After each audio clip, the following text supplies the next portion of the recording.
एक सरकारी बैंक में खरीदारी करने की राय है निवेश के लिहाज से, वो है कैनरा बैंक। कैनरा बैंक में आपको खरीदारी करनी है। One of the top class management है। Yes sir. चीपेस्ट सरकारी बैंक है। पहले मैं आपको टारगेट्स दे दूं, 525, 640 और 750, ये 3 टारगेट लेकर चले 1 से 2 साल 3 साल के लिए। यहाँ पर खरीदारी करनी है आपको।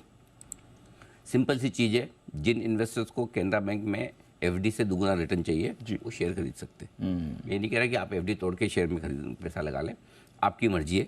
लेकिन अगर एफडी से दुगुना रिटर्न अगर आपको कोई एक बैंक देने की ताकत रखता है तो फिर आप वो शेयर खरीदें, क्योंकि जिस बैंक में आप एफडी रख सकते हैं उसका शेयर खरीदने का भी उतनी रिस्क लेनी चाहिए। एनीवे, तो सबसे पहली चीज़ तो ये कि बहुत ही सस्ता सरकारी बैंक है, और पूरे सरकारी बैंक में एकदम सस्ता कैसे जी। प्राइस टू बुक पर 1 के लेवल पर, बुक वैल्यू पर ही ट्रेड करा है, बुक वैल्यू से कोई प्रीमियम नहीं है। और अगर प्राइस मल्टीपल देखें, पी रेशियो 5 साढ़े 5 के पी मल्टीपल पर है। इनकी 3 सब्सिडरी बिजनेसेस की वैल्यू को निकाल कर अगर एडजस्टेड पी देखेंगे तो आपको 4 के पी मल्टीपल नजर आएगा, और करीबन 3.25% के आसपास की डिविडेंड यील्ड भी है। तो उस लिहाज से अच्छा खासा वैल्यूएशन कंफर्ट है।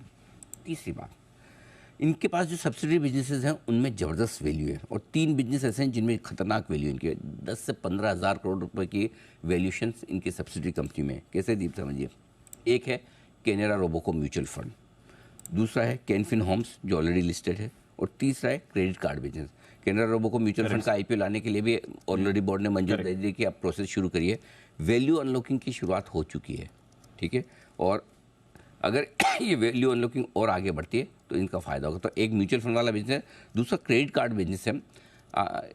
सरकारी बैंकों में Canara bank second largest credit card issuer है। मतलब लोगों को पता भी नहीं है, ये पता नहीं। हाँ, एसबीआई के बाद ये सेकंड लार्जेस्ट है, ठीक है। तो वो बिजनेस भी इनका बड़ा है। एफआईज लगातार स्टेक बढ़ा रहे हैं। पिछले 18 महीनों में सिर्फ 4.4% स्टेक थी, अब 11.25% के ऊपर हो गए। तो धीरे धीरे एफआईज का भरोसा लौट रहा है।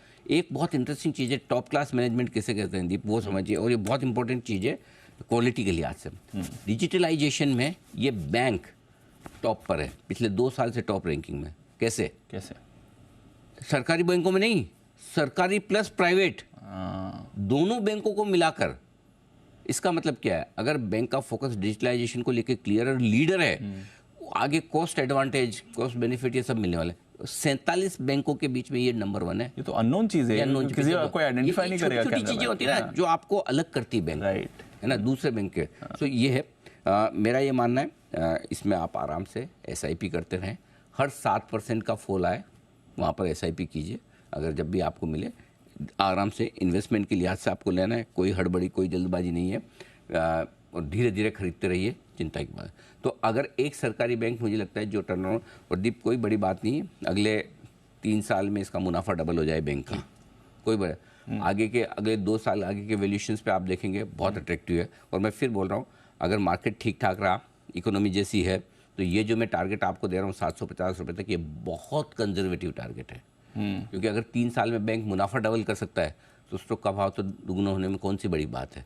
सो हम समय समय पे टारगेट रिवाइज भी करते रहेंगे, लेकिन इन्वेस्टमेंट के लिहाज से एक बहुत बढ़िया बेट है। आराम से इसको खरीद के अपने पोर्टफोलियो में रखिए।